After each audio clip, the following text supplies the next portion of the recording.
if you listen to the left on social media and elsewhere, you would have the belief that China not buying our soybeans, which they're not, by the way, would be the destruction of the American farm. Is that true? Is that not true? I wanted to bring on somebody who knew. Leslie Rutledge is joining me. She is the Lieutenant Governor for the state of Arkansas, and she's a soybean farmer, among other things. Leslie, nice to see you today. Well, thank you, Steve, for having me on. Yes, my husband and I are proud row crop soybean farmers, and we're encouraged by President Trump standing up for the American farmer. We've been held hostage. The soybean industry has essentially been held hostage by China being such a big customer of ours, and we do want to continue to sell our soybeans to China, but we also know that the American farmer is resilient and that we've got to find other revenue streams. My research has found that China, yes, the biggest single customer when they do it, they're buying out of South America now, but we've opened up other markets. We've got other opportunities. In fact, the 52-week low for soybean prices was at the end of last year when Joe Biden was still in office. So we're not at the end of the American farmer as the left would have you believe, but there is work to be done, isn't there? Well, there is. And yes, many of the problems that we have right now, why farmers are struggling this year, are because of the bad policies of the Biden administration. These problems didn't start in January of 2025 when President Trump was inaugurated for a second time. These problems have been building up over the last several years under Biden administration. We've had high cost for farmers, commodity prices are down, and this year we've had weather. And while I wish an American president could control the weather, I wish my husband and I could control the weather. We can't. But what China has done, this is being lost on so many of those who just really want to blame Donald Trump for everything that goes wrong in their lives. But China has been putting millions, if not billions, of infrastructure in South America, particularly in Brazil, to build roads, bridges, to clear cut those forests in Brazil to make room for Brazil to plant more soybeans and more crops. So over the last decade and a half, China has been investing heavily to eliminate the need to even buy soybeans from the United States of America. They have such a large population that they realize that they need to be able to feed that population. But America's got to do what we have to do. Absolutely true, Leslie. And you make a great point, which is we are too beholden to China on too many levels in too many places for too many products. We need to cut the cord. And we talked about this just before you came on. There are other markets, Japan, biodiesel. There are other alternatives to selling all of our beans to China. In fact, right now we're selling nothing to China. The price is holding. The farmers could use some relief. I get that. We'll see what happens with President Trump and President Xi in South Korea at the end of the month. But there are other alternatives that we need to go after, aren't there? There are, and that's why biodiesel is a real option, just as it was for corn and our corn farmers. When our corn farmers needed a new market, then we upped the ethanol, and corn and ethanol go hand in hand now. 1/3 of America's corn crop goes toward ethanol.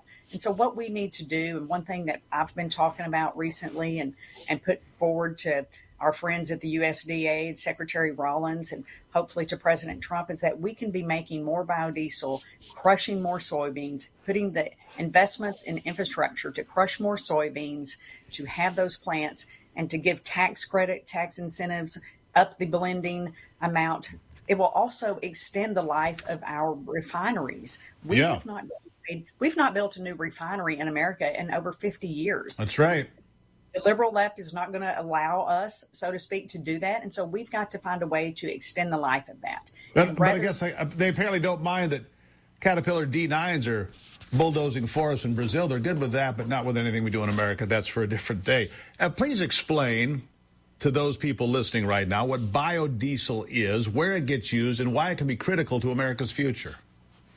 Well, biodiesel is something that we use from other oils, and we could again be using soybean oil to put into biodiesel to enhance our petroleum products, to extend the life. We could even use biodiesel in equipment, in airplanes, tractors, you name it. And so this is just something that again adds to and eliminates the need to use so much of our petroleum as we have over the last several decades. It only enhances it. It's something readily available, and it's environmentally friendly. I think that's what most people miss also, is that the level that soybeans on their own are, they take in and through the photosynthesis, if you will. My husband would probably explain this better. It might take him longer, but we want people to understand that this is an environmentally friendly product to be putting in versus the others. Well, let me ask you this, because this has been a big argument. Is biodiesel more environmentally friendly than, say, developing EVs with all of that, technology and heavy metals and so forth? What's friendlier? One of those batteries in an EV or your soybeans?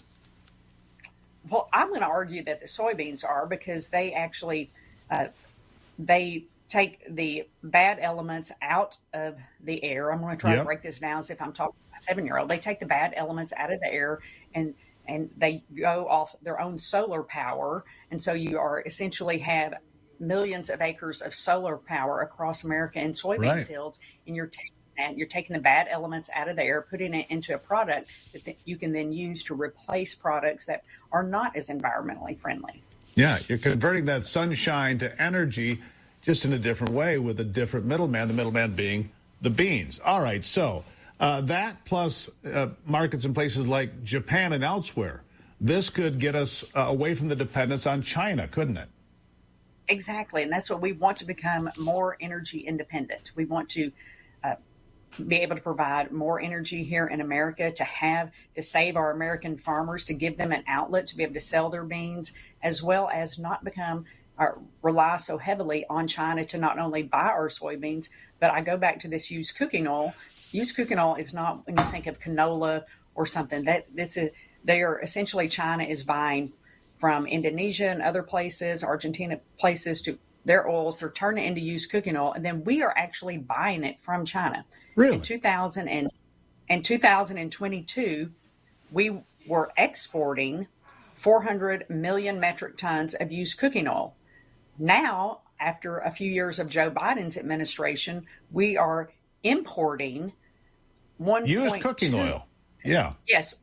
1.2 billion. We went from exporting 400 million metric tons to importing 1.2 billion metric tons, 58% of which is coming from China. So we are basically padding the pockets of the Chinese Communist Party rather than using our own American-grown soybeans for the same purpose. So that's why we've got to crushing. We've got to build the infrastructure. We already have crushing plants. We already have biodiesel plants, but we need to have more of it to, again, energy independence, less reliance on communist China, and helping out the American farmer. It's a win-win. It's environmentally friendly.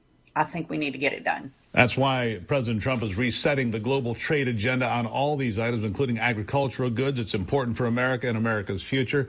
Leslie Rutledge, she is the Lieutenant Governor of Arkansas and a soybean farmer. Really appreciate you explaining this to the folks here. It's an important conversation to have because the American farmers are the backbone of this country. Leslie, thank you for being here.